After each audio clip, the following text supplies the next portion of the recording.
तो परीक्षा लेने आए हैं, प्रेम परीक्षा माँ पार्वती। कहते हैं कि नारद का तो ये है कि मन कपटी है। भी कपट क्या है कि भीतर कुछ होता है, ऊपर से कुछ बोलते हैं कि मन तो कपट है, लेकिन तन जो है सज्जन के विवेश साधु का रखा हुआ है।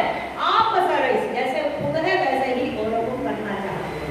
ये एक तरीके से व्यक्ति है कि साधु जो पुरुष होता है वो स्वयं भी चाहता है कि मेरे को जो आनंद मिला है प्रभु का, वो आनंद मैं सबको बांटूं और मेरे जैसा ही अनुभव सारे करें। यही तो नारद जी के जीवन का लक्ष्य है।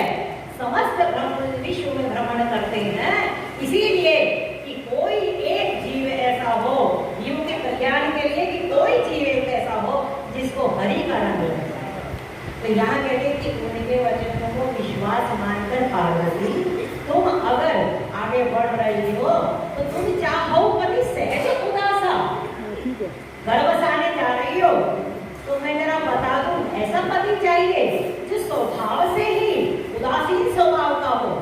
अब अगर जो पत्नी का पति उसको बिल्कुल ही एकदम ध्यान ही ना दे, उदासीन रहे, तो वो कैसे धर्म चलेगा। तो कहते हैं कि तुम ऐसा पति चाहती हो, मेरे गुण नीलज रूपेश भवानी, अमूल्य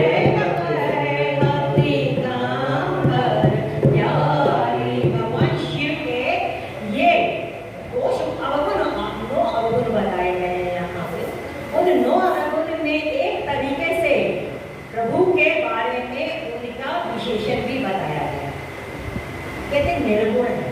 भगवान शिव ही एक संसार में मात्र एक ऐसे महादेव हैं जिनकी निर्गुण रूप में भी पूजा होती है, लिंग रूप में, और जिनकी सगुण रूप में भी पूजा होती है। निर्गुण वैसे कहा जाता है कि जिसमें कोई गुण ना हो, लेकिन निर्गुण निराकार रूपम विगुण व्यापकम ब्रह्म वेद स्वरूपम। भगवान शंकर को उसको माया बिल्कुल टच कर ही नहीं सकती, वो तो निर्गुण रूप है। लेकिन यहाँ पर ये दिखाने के लिए कि उसमें कोई गुण नहीं है करके, नीलज उपेश कपाली पार्वती, तुम चाहती हो कि तुम्हारा ऐसा पति मिले जिसको कोई लज्जा ही ना हो, बागंबर नहीं क्या तो कभी पहन लिया, नहीं तो नम तरह की घूमता रहता है, उसको कोई शर्म ही नहीं है, उपेश है उसका।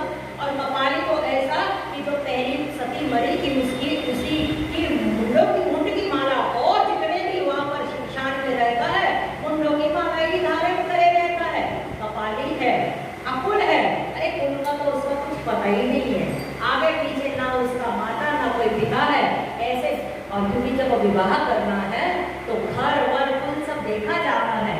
तुम किसके कहने पे कर रही हो, ना तो उसका कुल का पता, ना उसको उसके अंदर कोई गुण है, और अकुल है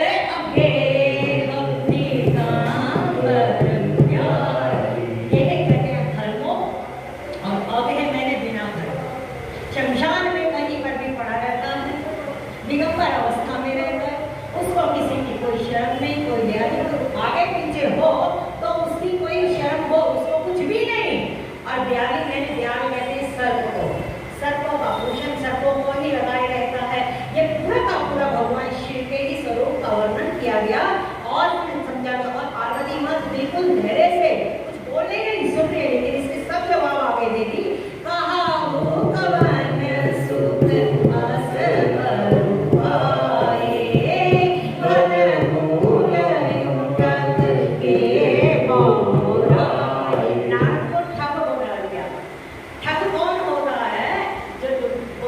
लोगों को कुछ भी बहका के और करके बातें करके अपने उसमें ले आते हैं। कैसे तुम ऐसे ठग की बातों में आकर तुम पागल हो गई हो, क्यों कि उसकी कहीं पे किसने अब तक सुख पाया है और तुम चाहती हो ऐसे पति के। अब हमने तो तुम्हें सब बता दिया कि इसके ऐसे लक्षण है। पांच कहे शिव सती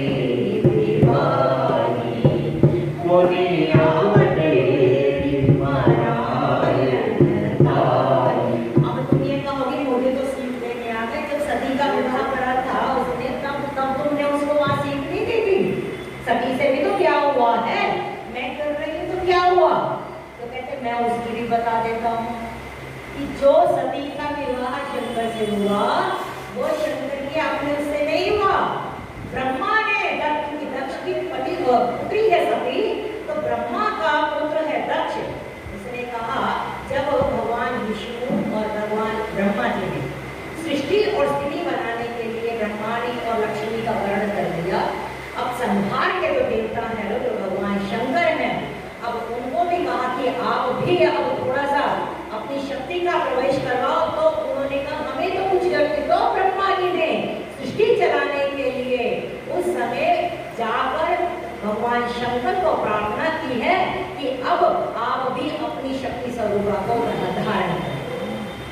तब ब्रह्मा के कहने पे दक्ष ने अपनी पुत्री को सती को भगवान शंकर के साथ ब्याह। कहते ये तब हो गए पांच कहे शिव सती विवाह। पंचों ने आकर कहा, रिक्वेस्ट करी तो ये ब्याह हुआ है। यहाँ पर वो ब्याह नहीं है और वो भी क्या तो क्या हुआ। अब तुम देख लो क्या हाल रहा उसका, जल के मर गई ना। वहां पर जाकर दक्ष उसका पिता है, अरे भाई ससुर है तो उसकी थोड़ी सी तो इज्जत रखते, लेकिन वहां पर भी जाकर ऐसा वहां व्यवहार कर दिया। और देख लो अब उसने जब जाकर रोज की सब्जी कर गई। तो ऐसी सब बातें पार्वती जी को सप्तऋषि पक्का करने के लिए, और ये सब प्रेम परीक्षा ली जाती है। और कल की जो बात आई थी, जैसे जैसे साधक जीव शिवत्व की तरफ जाता है, परीक्षाएं उसकी होती हैं। और परीक्षा छोटे मोटे लोग नहीं लेते हैं, परीक्षा लेने वाले भी बड़े ही लोग हैं, बड़ी क्लास में जाना है। एक IAS का पेपर पास करना होता है, एक पात्रता ली जाती है, और उस पात्रता के बाद बहुत बड़े एग्जाम में बैठना पड़ता है, तभी कोई बहुत बड़ा ऊंचा पद मिलता है। यहाँ स्वयं सप्तऋषि भगवान शंकर के द्वारा भेजे हुए उसकी परीक्षा ले रहे हैं और उनको कह रहे हैं कि पुनिया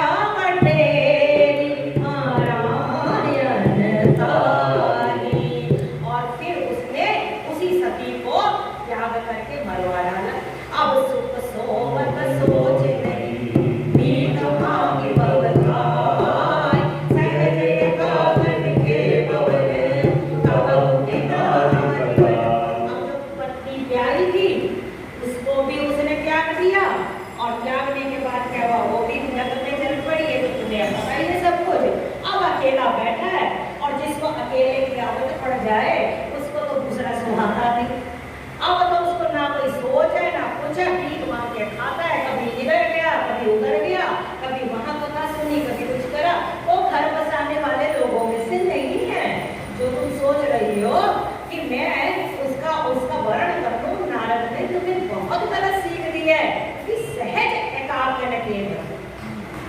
सहज एकाग्र का मतलब है भगवान शंकर को सही में एकांत ही पसंद है।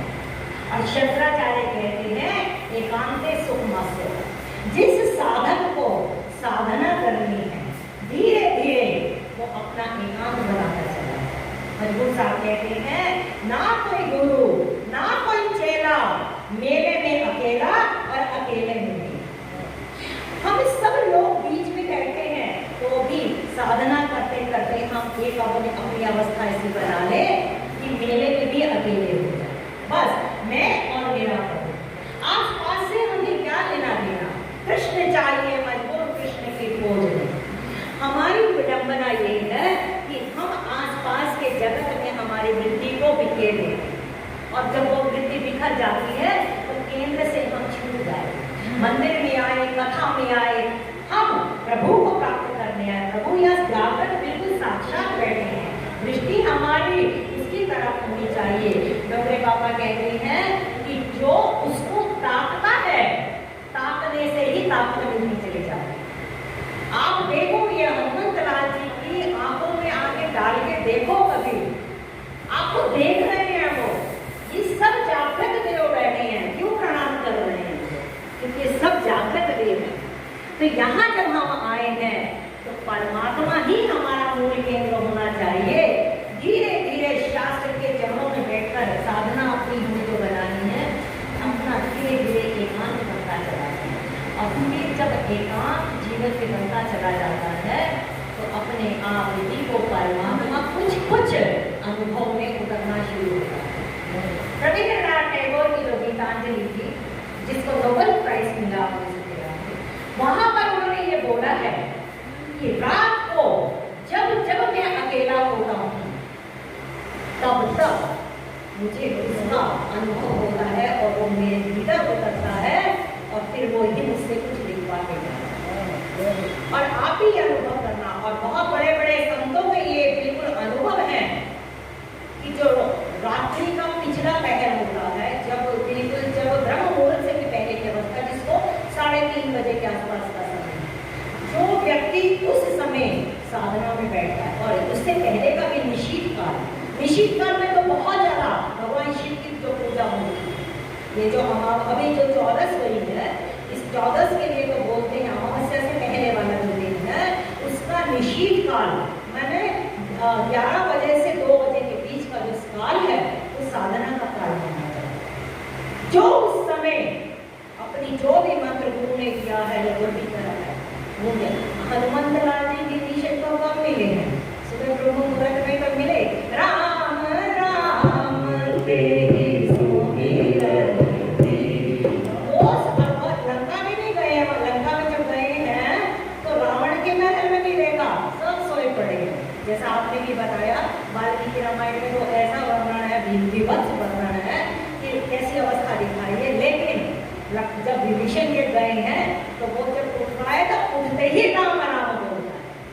सुबह सभी ऋषिगण, मुनिगण, देवी विभूतियां सबके घरों में चक्कर लगा, लेकिन हम सब सोए पड़े, और जो जागृत होगा उसको ही परमात्मा मिल जाए। तो इसीलिए यहाँ पर कहा गया कि सहज एकाकिल के भवन बहुत ही नारी खटाई, जिसको बिल्कुल अकेलापन ही सहज हो, जिसके स्वभाव में अकेलापन हो, उसके घर में नारी नहीं रह सकती, क्योंकि फिर उसको दूसरा सहन ही नहीं होता। और शंकर के लिए तो शमशान में बैठा रहता है, उसको कहाँ पर अब पत्नी और उसको ये सब चीजों की प्रवृत्ति में कहाँ। और देखो भगवान शंकर ही एक ऐसे महादेव हैं जो प्रवृत्ति में भी सिखाते हैं और निवृत्ति में भी सिखाते हैं। प्रवृत्ति का मतलब ये होता है गृहस्थ धर्म। अभी देखो भगवान शंकर का गृहस्थ धर्म, इससे बढ़िया और कोई धर्म है ही नहीं, बिल्कुल जिसको कहते हैं आदर्श दाम्पत्य जीवन। भगवान शंकर शादी हुई तो और कोई खटर पटर नहीं, वसीला राम नाम की कथा, राम कथा सुनते हैं और सुनाते हैं। जिस घर में पति पत्नी अगर राम की कथा सुने, कृष्ण की कथा सुने, आपस में उनका ऐसा दाम्पत्य जीवन हो, तो समझो वहाँ स्वयं शिव पार्वती निवास करते। तो यहाँ पर कह रहे हैं कि अब ये सब आपने जब बता दिए तो कह रहे कि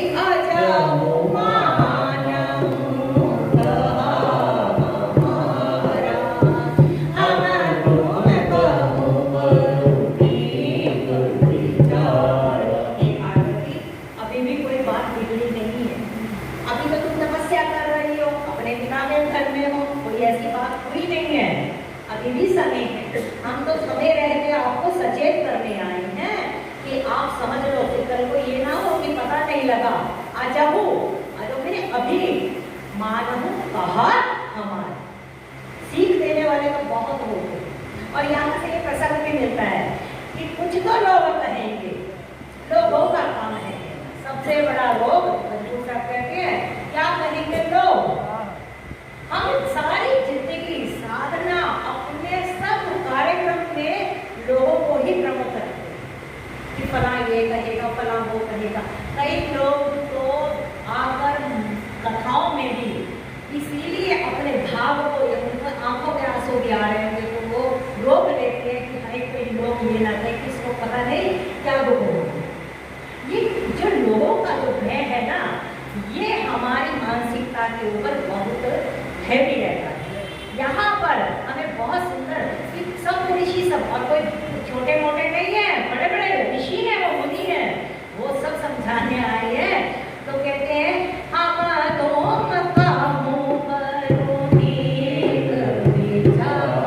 प्रपोजल लेकर आए हैं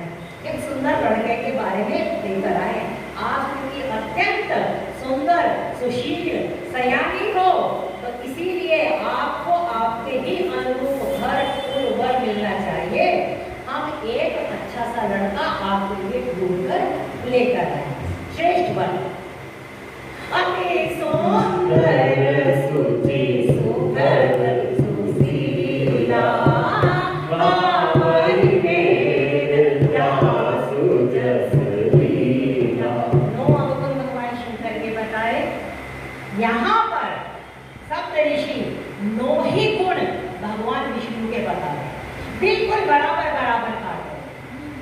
ये वहां जो शंकर के अवगुण बता के कहे रहे, यहाँ भगवान श्रीपति श्री विष्णु भगवान के गुण बताकर अपने जो प्रपोजल है उसका, अब जब कहीं प्रपोजल लेके जाते हैं तो कोई उसके बारे में बड़ाई भी करते हैं ना, अब वो बड़ाई भगवान विष्णु की सप्तऋषि कर रहे हैं। क्या?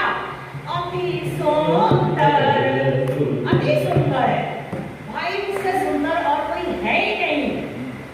सुचि, सुचि मैंने पवित्र, और सुखद सुशीला, सुंदर है, सुखद है, और सुशील। सुशील कैसे? अरे भृगु ऋषि आए, बैकुंठ में भगवान लेटे हुए थे, आते ही उन्होंने देखा कि ये मैंने प्रणाम करने के लिए तो छाती पे उन्होंने चरण प्रहार किया। चरण प्रहार किया तो कहा उनको कि प्रभु आपके चरण तो अत्यंत कोमल हैं, मेरी छाती वज्र के समान है, आपके चरणों में कहीं चोट तो नहीं लगी। ये देखो कितने सुशील है।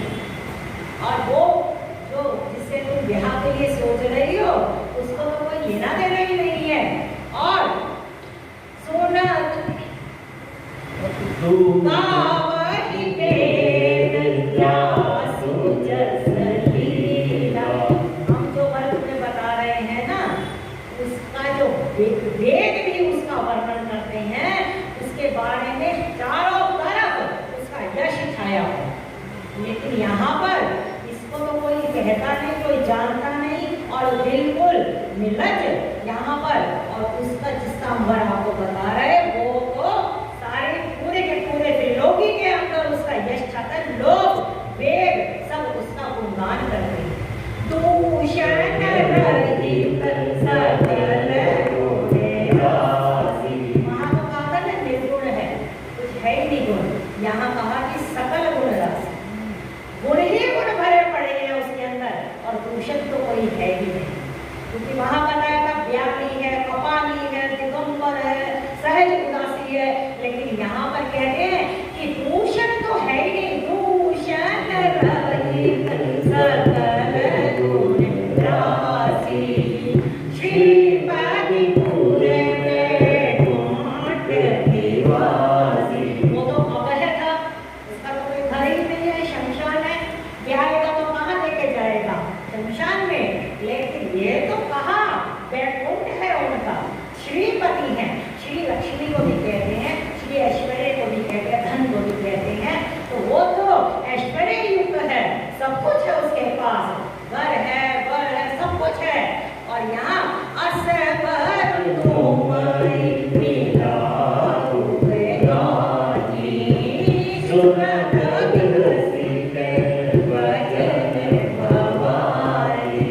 सप्तऋषियों ने भगवान शंकर के जितने अवगुण बताए उतनी ही मात्रा में भगवान विष्णु के गुण बता दिए, और कहने लगे अगर हमारा ये प्रपोजल आपको स्वीकार हो तो हम आपको उस वर से मिला।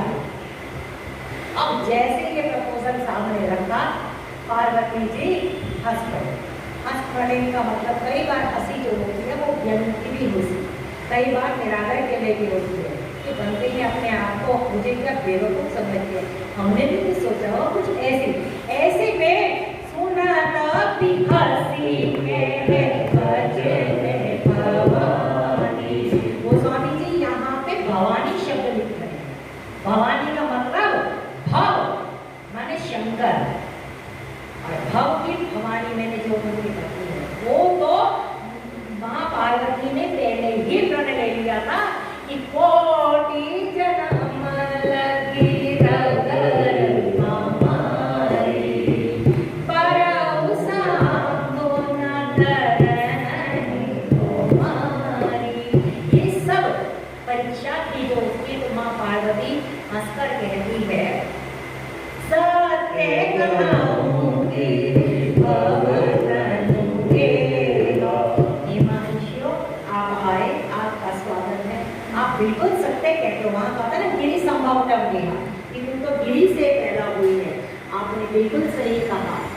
कि मेरा जन्म गिरी से हुआ है, लेकिन आपको पता है गिरी जो होता है पर्वत, वो अचल का और निष्ठा का प्रतीक होता है। जिसकी अचल निष्ठा होगी उसको ही परमात्मा मिलता है। व्यभिचार की बुद्धि से कोई कहे ऐसा कर लो, कोई कहे ऐसा कर लो, उससे परमात्मा नहीं मिलता। संत कहते हैं जीवन में एक संत हो, एक अंत हो, अंत मैंने ईश्वर, जो भी तुम्हारा इष्ट है, एक मंत्र हो, एक ग्रंथ हो, तभी तुम्हारी साधना आगे बढ़ पाएगी। अब आप ये बताओ, थोड़ी अब एक गैस है, हम सब खाना बनाते हैं, तो अब हमें 2 सब्जियां बनानी है, 3 बनानी है, 2 मिनट वो सब्जी को गैस पे रख दिया, 2 मिनट उसको फिर उतार के उसको रख दिया, ऐसे कभी सब्जी बन पाएगी? नहीं बन पाएगी। इसी तरह हमें पानी का गड्ढा खोदना है, तो हमें उस पानी के गड्ढा खोदने के लिए 10 फीट नीचे एक ही जगह तो खोदना पड़ेगा ना। अगर हम सोचे 2 गड्ढा इधर खोद ले, 2 फीट, 2 फीट इधर खोद ले, 2 फीट उधर खोद ले, तो पानी तो नहीं मिल पाएगा। हमें एक जगह ही रुककर कहीं पर भी जहां हमारा मन टिक रहा है, चाहे वो दुर्गा है, चाहे वो शिव है, चाहे वो कृष्ण है, चाहे वो हरि है, हमें एक ही जगह टिक कर अपनी साधना को पक्का करना चाहिए, वरना हमारी भक्ति व्यभिचारिणी हो जाए। हमारे यहाँ शंकराचार्य ने वैदिक परंपरा में पंचदेवों की हम सब सनातन धर्मियों के लिए बिल्कुल एक आज्ञा भी दी है और प्रावधान भी दिया है। हम सब सनातन धर्मियों को पंचदेव की पूजा नित्य प्रति करनी ही चाहिए। अब वो पंचदेव कौन है? पंचदेव सबसे पहले हमारे गणपति। गणपति हमें पंचभूत है, पंचभूत क्योंकि पंचभूत है हमारे लिए, इसीलिए हमें पंचदेव की पूजा भी अवश्य करनी चाहिए। गणपति जो है वो पृथ्वी तत्व के देवता है। ये सब प्रसाद है, बांटा जा रहा है, अपना कुछ नहीं है, संतों की प्रसादी है, तो हम बांट रहे हैं। तो वहां पर गणपति जो है वो पृथ्वी तत्व के मालिक है। गणपति की पूजा शंकराचार्य कहते हैं कि हमारे को नित्य प्रति करना चाहिए, क्योंकि वो विघ्नहर्ता है, सकल विघ्न व्यापने नहीं। जब अगर गणपति जी की एक कृपा हो जाती है, इसीलिए हम सब सत्कर्मों में सबसे पहले गणपति जी का ही पूजन करते हैं। दूसरा तत्व सूर्य। सूर्य बाकी सभी जितने देव हैं वो अभी प्रत्यक्ष हमें दर्शन नहीं देते, लेकिन सूर्य नारायण ही एक ऐसे परमात्मा है, साक्षात भगवान का विग्रह है, जो हमें साक्षात दर्शन देते। सूर्य भगवान अग्नि का रूप है, हम में रहा अग्नि तत्व, वो सूर्य भगवान, तो सूर्य भगवान को हमें नित्य पूजा करनी चाहिए, अर्घ्य देना चाहिए, वो तो हम सब करते हैं। तीसरा तत्व बताया गया, पहला गणपति, तीसरा सूर्य भगवान, तीसरा विष्णु भगवान। विष्णु भगवान व्यापकता का स्वरूप है, आकाश तत्व है, हमारे भीतर भी आकाश तत्व है। तो यहाँ पर भगवान विष्णु की पूजा वो तो हम हर रोज करते ही। फिर उसके बाद शंकराचार्य सब उन्हीं की प्रसादी है। फिर उसके बाद उन्होंने कहा गौरी की, शक्ति की पूजा करनी। कल से नवरात्रि आ रहे हैं, शक्ति की पूजा होनी चाहिए। जीवन में जीव को शक्ति भी चाहिए, तो रोज माँ की भी पूजा, इसीलिए हम कहते हैं ना, माँ तो निर्मल मति दे, ताकि हम प्रभु की आराधना करें। शक्ति की पूजा, दुर्गा की पूजा जरूर करनी चाहिए। पांचवी और अंतिम भगवान शंकर की पूजा जरूर करनी चाहिए, क्योंकि शंकर कौन है? शंकर गुरु रूप ने वंदे गोदमियं नित्यं गुरुं शंकर रूपिणं। शंकर ही गुरु है और गुरु ही शंकर है। तो जीवन में इन पंचदेवों की पूजा करनी चाहिए। अब मान लो हमें भगवान विष्णु ही पसंद है, हमें राम कृष्ण यही सब पसंद है, तो ऐसा नहीं कि हमें पंचायतन ये जो 5 हैं इनमें हम छोड़ दे, नहीं, बीच में केंद्र में हमारा इष्ट देव रहेगा, और ये जो 4 हैं ये उनके आसपास रहेंगे, बंधन उनका भी होगा, लेकिन मूल में एक ही मंत्र होना चाहिए, एक ही ग्रंथ होना चाहिए, एक ही मंत्र होना चाहिए जीवन में। और कभी घटना घटती है, यहाँ पार्वती जी जब ऋषियों ने उसको प्रपोजल दिया दूसरे वर के लिए, तो वो हंस पड़ी हैं और फिर क्या कहती हैं? सत्य कहूं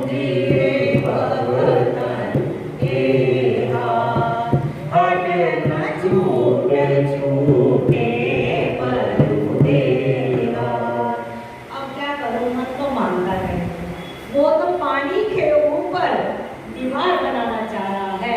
मन में ऐसा हट पकड़ लिया है कि अब जो भी होगा मेरा चाहे शरीर छूट जाए, अब बात बनेगी तो शंकर से ही बनेगी और कहीं बनने वाली नहीं है। क्यों? पैदा तो मैं अपने पिता की बेटी हूं ना। जैसे पिता दृढ़ है, अचल है, उसको कोई हिला नहीं सकता, ऐसे ही मेरे इस प्राण को भी कोई हिला नहीं सकता।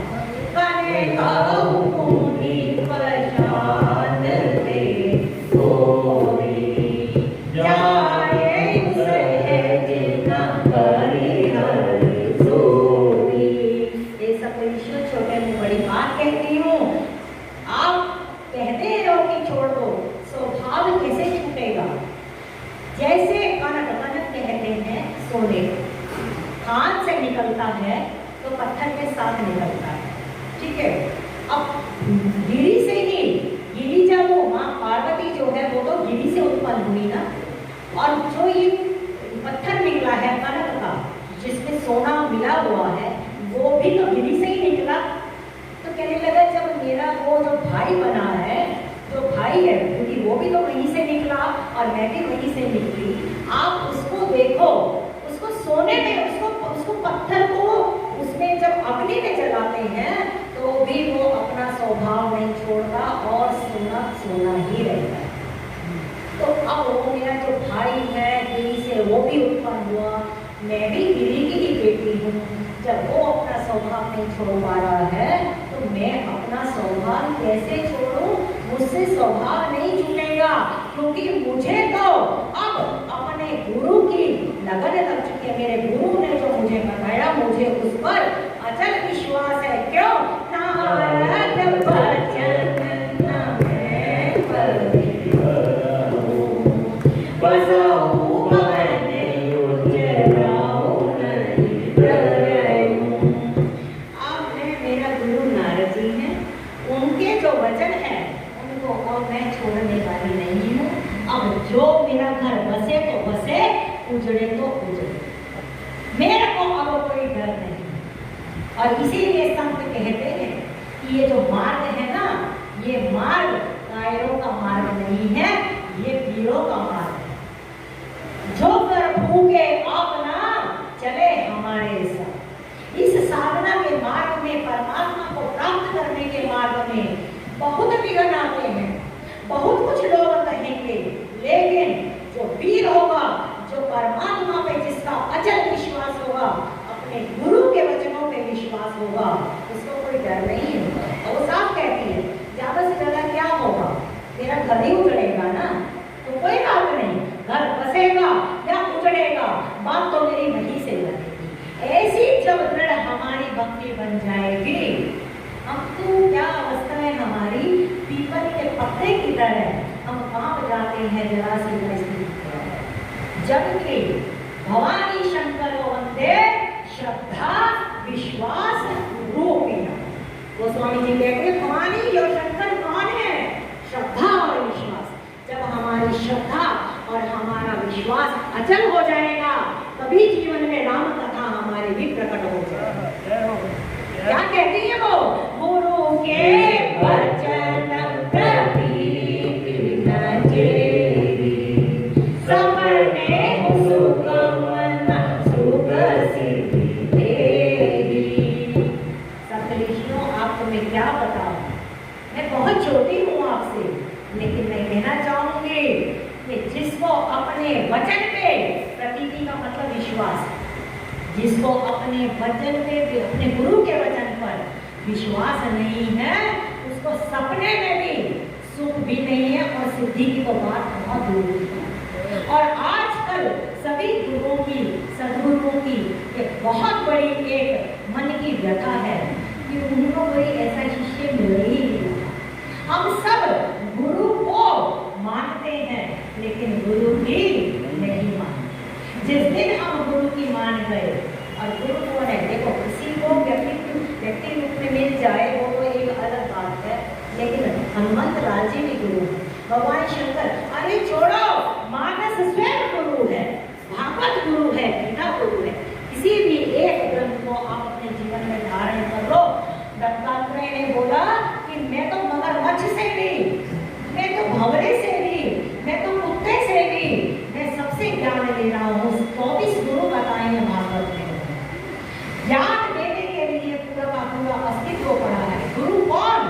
जो हम में रहे अंधकार को, हम में रहे अज्ञान को जब अपने वचनों से वो हरता है, वही तो गुरु है। पार्वती जी कहती हैं कि जिसको अपने गुरु के वचनों में विश्वास नहीं है, गुरु ने अगर कह दिया तो कह दिया, फिर तो जो हो सो हो। ऐसी पार्वती जैसी अगर हमारे जीवन में श्रद्धा नहीं है, क्योंकि ये सब परीक्षाओं का ही रूप, और परीक्षा उसी की होती है जो 1 साल क्लास में बैठकर अपनी पूरी पढ़ाई करता है। जिसकी परसेंटेज ही कम होगी, 33% से कम उसकी अटेंडेंस होगी, उसको तो परीक्षा में भी बैठने का मौका नहीं मिलेगा। जीवन में आई विषम परिस्थितियां ही समझो परमात्मा परीक्षा हमारे लिए, क्योंकि जब हम उसके अनुभव हो जाते हैं, किसी संसार में व्यक्ति की कोई औकात नहीं कि वो हमारे लिए कुछ भी कर पाए। परीक्षा करवा रहा है तो मेरा परमात्मा ही करवा रहा है, ऐसा जब हम अपने मन में भाव रखकर कि अब जो होगा वही मेरा, तो जो भी कदम है वो तेरी राह में। हे ईश्वर, जैसे भी तूने मेरे को भेजी है परिस्थिति, मैं सब सहन करूँ, क्योंकि मेरे को तेरे पे ही विश्वास है। जब ऐसा विश्वास होगा तो गोस्वामी जी कहते हैं, महादेव अगुण भवन विष्णु सकल गुण नाम, जय कर मन रम जाय सतनु तेरे सन पावा। भवानी कहती है सप्तऋषियों को, आपने बहुत अपनी तरफ से अच्छा कहा। महादेव तो अवगुण के भवन है और विष्णु तो इतने सद्गुणों की खान है, पर क्या करूं जिससे मन रम